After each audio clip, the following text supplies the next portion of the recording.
Hola. Nosotros vamos a presentar el proyecto Electrofirma para la Fundación UIA Joven. Yo soy Bruno Romero, tengo 19 años y estoy en la Tecnicatura de Química. Yo soy Facundo Ramos, tengo 18 años y estoy en la Tecnicatura de Química. Yo soy Elías Checus, tengo 19 años y voy a la Tecnicatura Química. Yo soy Fausto Fernández, tengo 18 años y voy a la Tecnicatura Electromecánica. Bueno, nosotros somos de la provincia de Mendoza, la región del Valle de Uco, de Tupungato. Somos alumnos de la Escuela Técnica 4-122, República Italiana. Actualmente estamos cursando nuestro último año. La problemática que nosotros vamos a tratar de solucionar no se trata solamente de la zona en la que nosotros vivimos, sino que es un problema a escala mundial. El calentamiento global es efecto de la emisión de gases invernaderos, los cuales son generalmente gases a partir del carbono, como el dióxido del carbono. El dióxido de carbono se produce a partir de la combustión de combustibles fósiles y es emitido, por ejemplo, en vehículos de personas particulares o en plataformas petrolíferas o en destiladoras de petróleo, como lo estamos viendo. El dióxido de carbono es el gas de efecto invernadero que más perdura en la atmósfera, según estudios de la Deutsche Welle, y es el que nosotros más emitimos a la misma.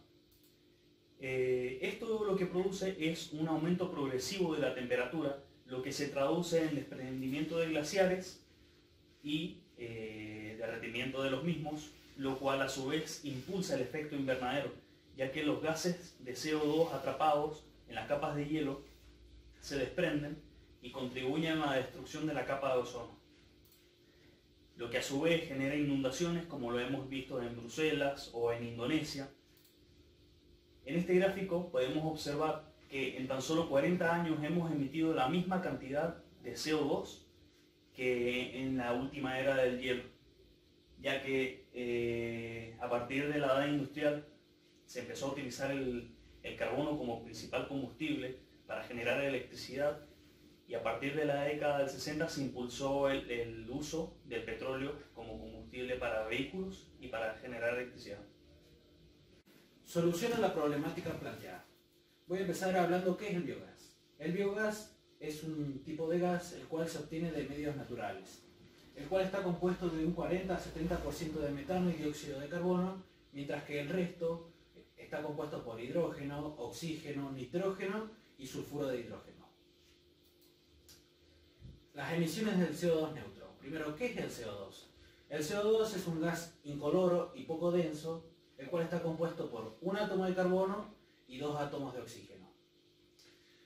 Las emisiones del CO2 neutro se dan cuando una organización o el propio individuo realiza acciones como la reducción de los desperdicios de las cosechas agrícolas, el uso menor de las materias primas en la fabricación de artículos de consumo general y la optimización del transporte de bienes y personas, las cuales consumen derivados del petróleo. Todas estas acciones realizadas por ya sea las personas o las propias organizaciones reducen el CO2 liberado hacia el ambiente. ¿Cuáles son las materias primas del biogás? Para empezar, el biogás se da con cualquier tipo de materia orgánica, la cual puede ser extraída ya sea desde los residuos de origen vegetal, los residuos de la ganadería o los residuos de mataderos. También pueden entrar los residuos de los cultivos o las algas. En conclusión, llegamos a que vamos a aprovechar el biogás utilizando un biodigestor, el cual se va a encargar de transformar toda esta materia orgánica obtenida en metano, el cual se va a utilizar para generar energía eléctrica, ya sea para que la propia planta biodigestora sea autosuficiente, mientras que el resto o las sobras de esta energía se lleven hacia la red de energía eléctrica pública. Como se mencionó anteriormente, el principal compuesto en el biogás es el gas metano. Este gas es producido gracias a unas bacterias llamadas bacterias metanogénicas, las cuales transforman compuestos orgánicos un poco más complejos en metano. Estas bacterias metanogénicas son la parte final de un proceso de digestión anaerobia en el cual, como bien se menciona, es necesario que haya una falta de oxígeno, ya que este puede ser tóxico para las bacterias.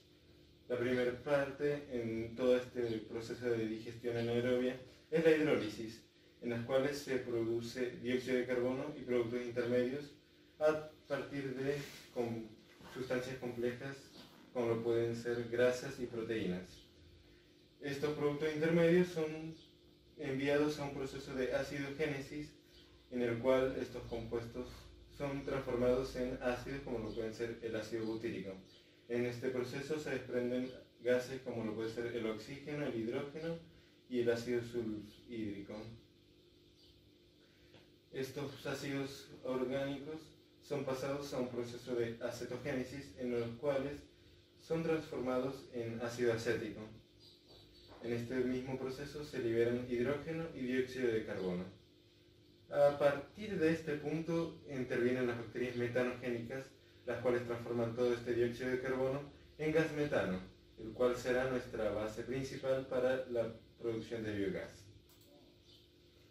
Todas estas bacterias necesitan una temperatura ideal, las cuales lo van a empujar a un nivel de mayor eficiencia.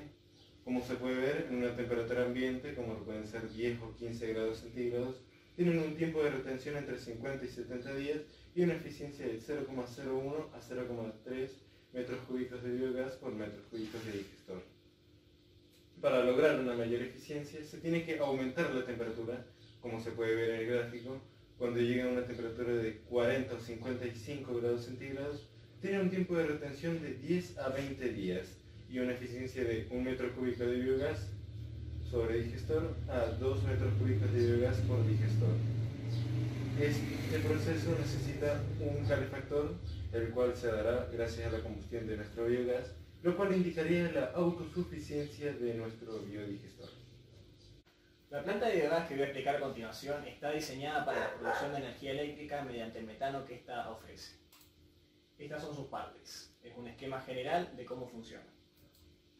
El primer sector es el floculador, en el que se combinan agua, materia fecal y desechos orgánicos para producir todo este bolo que es el que seguirá el camino hacia la producción de metano. Luego en la trituradora se reduce esto a partículas más pequeñas para lograr una mayor superficie de contacto. El siguiente sector es el biodigestor, que es el corazón de este sistema. En él se encuentra una serpentina que mantiene la temperatura adecuada para que las bacterias se reproduzcan y agitadores verticales para que el gas metano no se obstruya en el camino.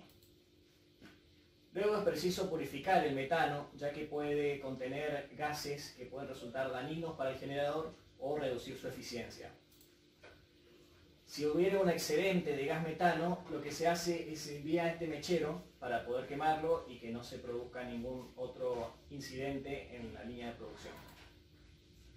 Finalmente llegamos al generador eléctrico, que es el encargado de convertir este gas metano en energía eléctrica, lista para distribuirse y ser utilizada en domicilios privados o industriales.